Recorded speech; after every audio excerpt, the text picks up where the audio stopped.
This is just how to create compelling content, compelling stories, and it's one secret, which is people just want to be listened to. So one thing that I haven't been doing enough on this YouTube channel is trying to listen to my audience and see what videos they really want to see. Do they want to see more of the travel stuff? Do they want to see more of my philosophy on things? Do they want to see more videos about design? Do they want to see more videos about technology? More just networking stuff? Please, let me know in the comments. That's just the key secret to communicating with anyone. There's this great book that I think if everyone read, they'd have a much easier time with life in general, which is How to Win Friends and Influence People by Dale Carnegie. And his whole secret is just, seems really obvious, but treat people the way they want to be treated. You have to really know your audience and know how they want to be treated, how they want to be interacted with. Everyone is trying to look to get something out of every situation, so you want to know what someone wants and truly give it to them then. That's one thing my experience in sales I didn't get well enough, was I always thought about if I was in their shoes and if I was being talked to, what would I want to hear? And I didn't realize that every person has their own specific wants and you really have to tailor it to them. There's even if you break it down, 4 different types of personalities when you're talking to someone. I've heard this been said as different animals, owl, sheep, bull, and one other one. Most recent one I've heard is controller, promoter, supporter, and one other one, just someone who's an analyzer. That's what it is. And these 4 spectrums I've noticed have a lot of parallels, and it's just 4 different types of main communication styles.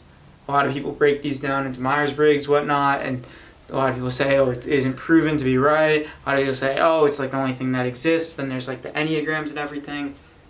All these personality tests at the end of the day are just putting people into boxes, which you can't really do, but they're guidelines, Nobody ever perfectly fits in a box. However, you can fit someone as well as they can be into a category. Nothing ever is perfectly green. There's always green yellows, there's green blues, but we still categorize it as green, and that's kind of what you have to do with personalities when you are trying to find out the communication style that you should talk to them in. That's kind of what I'm really talking to you about now, is how to communicate better to people. This is something that I wish I would have known, and hopefully you can take a little bit from this video and put it in your own life. Hopefully you're not absolutely bored of this video and you're actually paying attention, Snap back into it. Either click off this video now, go spend your time doing something else, because your time is extremely valuable and I know that, or continue watching and just really be there, Don't scroll on your phone while doing this.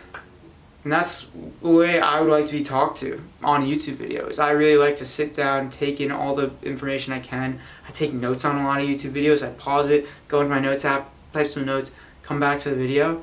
And I only like content that is truly giving me something that I feel will further me in life. I tend to not watch things on YouTube that are just for entertainment, which maybe that's a problem with me where I'm hyper focused on productivity and whatnot, but that's just my personality, and that's my chapter in life right now.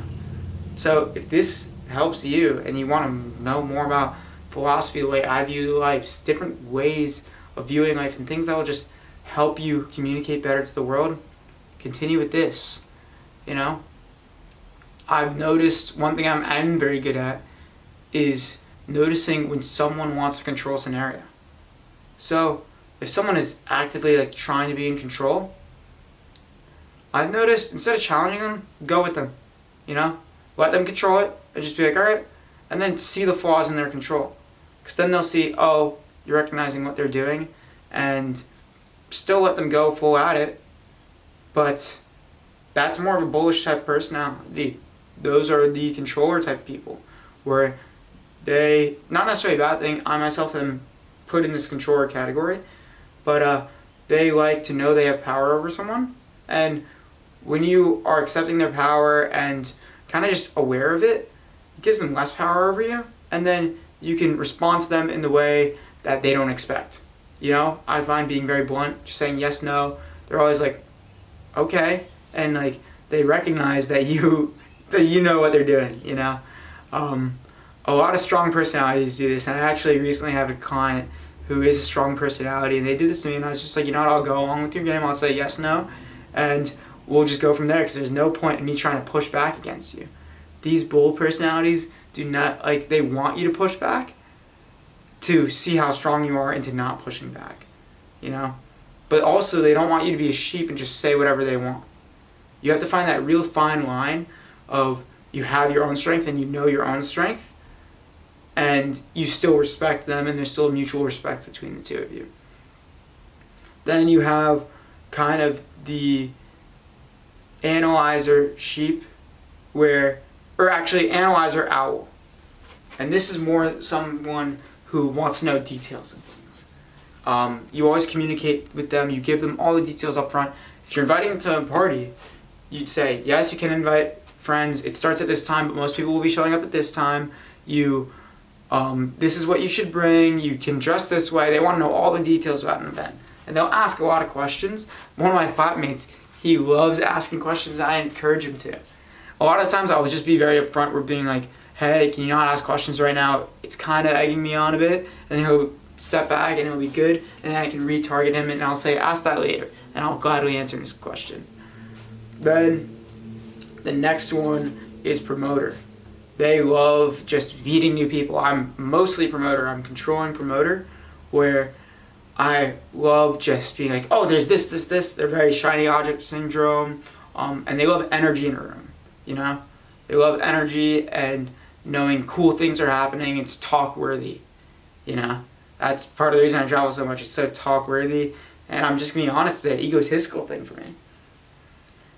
Then, lastly, there's the supporter. This is one I guess I'm the farthest from, therefore I don't relate the most. But supporter loves seeing other people win, and they're good at helping others, you know, really great at it. And they're probably some of the best communicators, honestly, because they can see other people's pain points very well. So for a supporter, if you were to talk to them, make sure to talk to them in a way where, you know, they are able to give you some value, but also in a way where they're not overextending yourself, you know?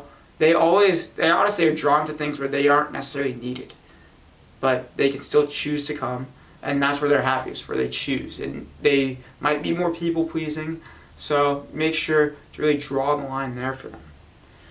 This is just examples of how to communicate with different people. Obviously, a lot has to do with language as well, even, particularly. If I'm communicating with someone who, perfect example, here in Australia, I picked up a lot of the Australian lingo, and sometimes it really annoys people when I say something more American. Like, I said cul-de-sac to some guy. He was like, oh, it's called a circle. And I'm like, alright, yep, it's a circle, for sure. You know, just like, really just, he was more the bullish figure, and I was just like, you know, I'll go into your thing, and I'll recognize where I was like, alright, solid, like, let's just keep the conversation going and move past that, and not try to fight back against that, while at the same time, not doing it in a tone of being like, oh my god, I'm so sorry, like, you know, just being like, alright, done, move past, I realize it's an unimportant detail. Then, you know, if you speak to someone, my friend's really good at this, because he's good at picking up languages, speak to someone in their native language and they'll like you so much more, even if you aren't in their native country. They'll just immediately take a liking to you because you're speaking in a way that respects them and that they grew up speaking, and then they have to put less effort in on their part. Or, if you're speaking to someone, always feel like, because a lot of people, they're giving all day, don't try to ask anything from them. That's a really great way of making friends. If you don't ask anything from them and you're always willing to give to them, you know? Always giving, providing value to someone else is the way people want it, rather than taking. There's this great phrase called dig the well before you're thirsty. You want to just make sure to just always be giving people, dig that well, and then when you do want to get some water, then you can take it out of them, but take sparingly. You only take as much as you need, because you don't need as much as you think. That's one thing I've learned from minimalism. You don't need as much as you need from people and you think. You don't need as much from the world. Just be aware of what you have and be thankful for it. So I thank you, and I'm very thankful for you for making it this long in the video. Hope you've learned something new on communication from this video. Feel free to drop a like if you enjoyed, comment what other types of videos you want next. As I said, I started this video, I really want to know who's my audience, which type of category do you feel like you fit most into, and what part of my life do you really want to see more of? Whether it's what's happening up here that I'm always thinking about, more of my business, more of my designs, the philosophy aspect, the travel, because I have so much travel content, or just even technical things like how I edit my Instagram posts. Something as simple as that. Speaking about that, feel free to watch a video that the algorithm suggests to you particularly, because the algorithm is very good at recommending you things. Other than that, hope you have an epic day.